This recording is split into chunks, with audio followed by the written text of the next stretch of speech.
There is a big fire in Anchorage that is causing evacuations and a massive response by police and firefighters. Lake Otis and 64th is now shut down, extending to Lake Otis and Dowling. This is due to that rapidly spreading brush fire that originated in the area of MLK and Elmore.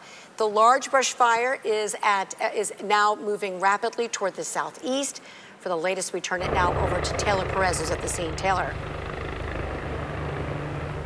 Maria and Rebecca, we're here at the office of the People Mover operations, where you can see behind a large plume of smoke from this brush fire. Authorities are saying that it is about 15 acres as of now. It is causing significant traffic delays on Tudor, Lake Otis, and Dowling. As we did mention, there were some closings. A little bit more information about that. So there are 30 Anchorage units currently deployed right now. Also, Girdwood and forestry units are also responding. They're dropping both fire retardant and water. Also, the Air National Guard has brought in 2 Black Hawk helicopters that they are using to combat the fire as well. Lots of air units on scene. Also, we can talk a little bit about some of the evacuations that are going on. So far, the evacuations include the Manogs Isle Trailer Park on Lake Otis and Dowling. We also have large traffic issues there as well. Also, the Campbell Creek Science Center was evacuated as well.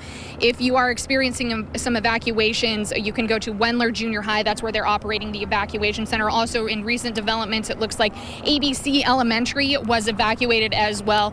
The fire department is telling us to tell parents that you can pick up your children immediately from Wendler Junior High. People Mover is on scene to transfer children to Wendler Junior High. It's a safer location than ABC Elementary. Of course, this is a developing story. We will see if we can get you any more updates. Maria and Rebecca, back to you. We know we have several crews, one crew on that way to Mangoons Isle where the evacuations are happening. We also have evacuation centers that are set up for people. And as Taylor said, there's some children at schools who parents are being asked to pick up your children.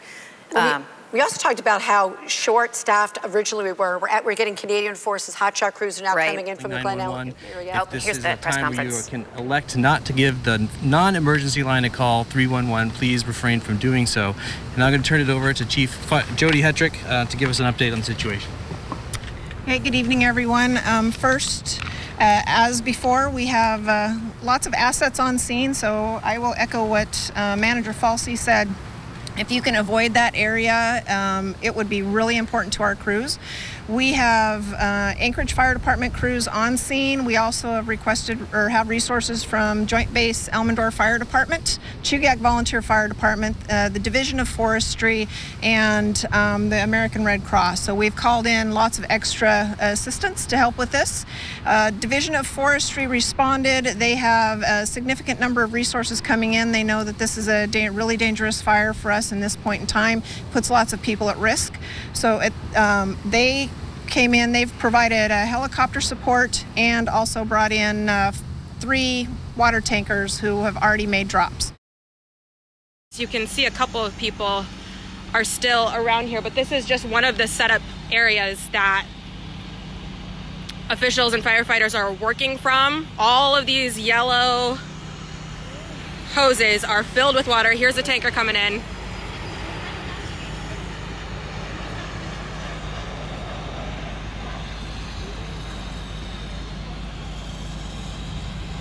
And back in the distance, which again, I'm not gonna get too close, but over in that cul-de-sac is where much of the emergency response team, and there's another one. Much of the emergency response team is over there, and we're also asked to stay at least a few feet away from some of these hydrants because those can explode. So that's another reason why people are being asked to stay away. And some people rolled up to their streets not realizing that they were being asked to evacuate. So they came in, weren't allowed to drive in, and had to run to their homes to get what they could. And there's a trooper helicopter that you see kind of in the distance. Let's see if I can go over here. So from time to time, as you can see right behind that house, you'll see water and hoses coming off. A lot of these houses have a ton of trees right up against them,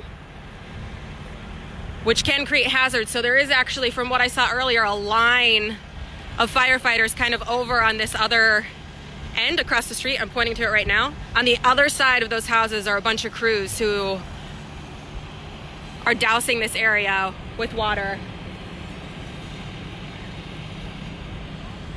And as you can see, some people are just finding out. It looks like one of them is asking what's going on.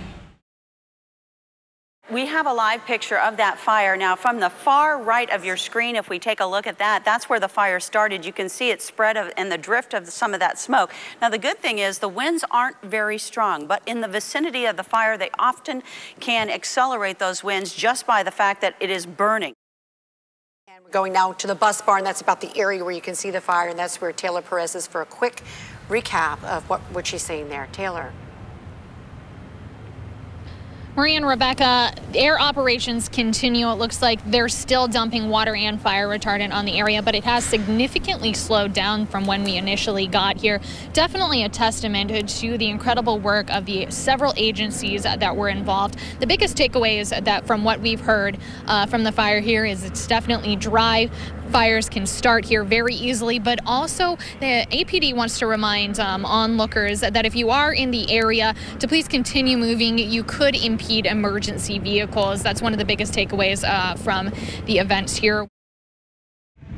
I'm about to wrap up what we know so far. Again, no injuries reported as of a little bit ago. Again, we hope that that stays that way, but we'll bring you updates as we can. We have crews out here watching over these houses and beyond. On the other side of these homes is really where everything is happening. They're trying to take care of this brush fire. And the Division of Forestry says this fire is about 10 acres. And I know that pales in comparison, or seemingly pales in comparison to some of these multi-100,000 acre fires that people are dealing with.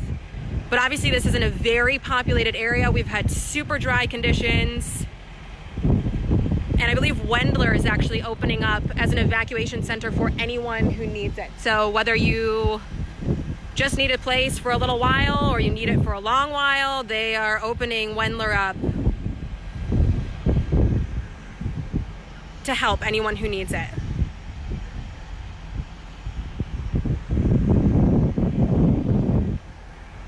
You all right? Yeah, it looks like they've tamed some of it. So I'm gonna let you guys go. KTUU.com is your source. Remember, a lot of these streets are closed. Be ready for an evacuation at any time if you're in this area. And yes, this is near Elmore and MLK, but it was spreading rapidly according to the fire and police departments, and that is not something that you wanna mess around with. I actually see a tanker above me. So hopefully this gets taken care of sooner than later. And again, KTUU.com is your source. Check out the NewsHour for all of the latest, including what comes out of the press conference at the mayor's office. I'm Beth Burge in Anchorage, Alaska. We're now going to take you back to that Campbell Creek track fire. Good news is 80% contained at last report, meaning it's down to about 3 acres at this time. Pretty good.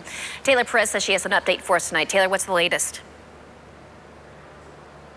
Maria and Rebecca, just when that smoke was beginning to clear from the two fires elsewhere in the state, now we've got this one here right in Anchorage. So the biggest updates that we have for you right now, coming from one of the fire marshals over here, is if you are in Manoog's Isle, they are lifting the evacuation orders, but they are saying if you are not in Manoog's Isle, if you did evacuate, don't try to come back. That is causing some serious issues for emergency vehicles in the area. And if you are currently in Manoog's Isle, stay put, get on that set part of the evacuation order, make sure that you are ready to go.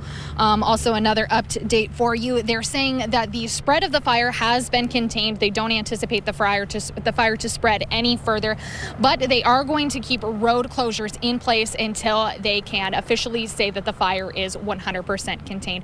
We are here by the People Mover operations, where there have been several aerial attacks of the fire, including helicopters from Jaybear, the Anchorage area, Girdwood, all over the state coming to help this fire. They're saying that it is about 80% contained. Rebecca and Maria, back to you.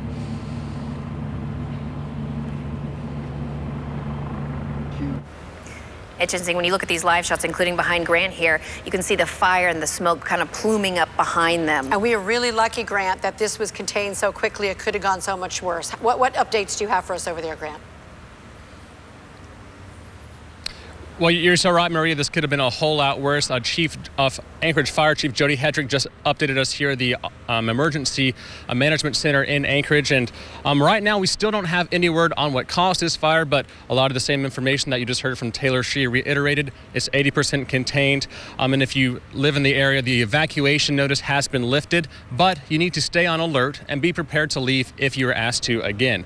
Now, as we know, across the state, we have good fire conditions. And so Chief Hedrick asked that people, as we go throughout this weekend, to play with water, not with fire, and to just always take precautions and avoid any risky behavior and observe the burn bans. We are expecting another update from city leaders here at this Emergency Operations Center at 7:30 p.m. We'll be bringing you those updates online on KTU.com. Maria, Rebecca?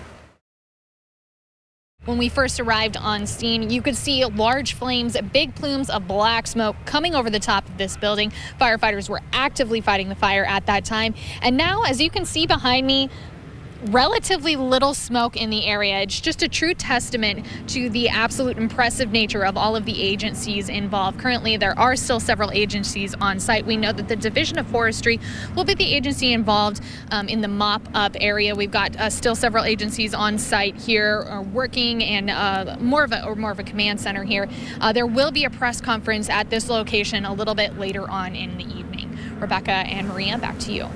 All right, and as she's talking right now, we can see another helicopter going through with either fire retardant or water to try to get this fire under control. 80% contained last we heard, and be investigating over the next 2 days to see what was the cause. We're going to wrap up our news coverage here of this fire. Of course, it will still be on KTU.com as well as the late edition, but Grant Robinson has one last update from where he is at. What do you know, Grant? Well, Rebecca, it's been quite a while, about an hour since we first arrived on site here at the Emergency Operations Center, and the smoke behind me is completely changed. When we first got here, it was a pretty steady plume, and you could see exactly where the fire was from this location. Now it's pretty much just dispersed throughout that entire Midtown area. Now, if you're just joining us, this was a fire that came in as a call, just a small brush fire. They were measuring it in feet, quickly grew to half an acre to an acre to now to 15 acres before it was mostly contained. There were evacuation orders that were put in place for the surrounding neighborhoods, but those evacuation orders have since been lifted. However, if you do live in the area, Fire Chief Jody Hedrick says just to be alert, subscribe to the city's Nixle so you get information about evacuations for your area. And for everybody else, just to take basic fire precautions throughout this hot, dry season. There is a burn ban in effect for Anchorage right now. And one message that Jody Hedrick, the fire chief, had as we go into this holiday weekend is play with water, not with fire. And that's a very good reminder, because you can see just behind me what happens when a little spark gets on some dry tinders.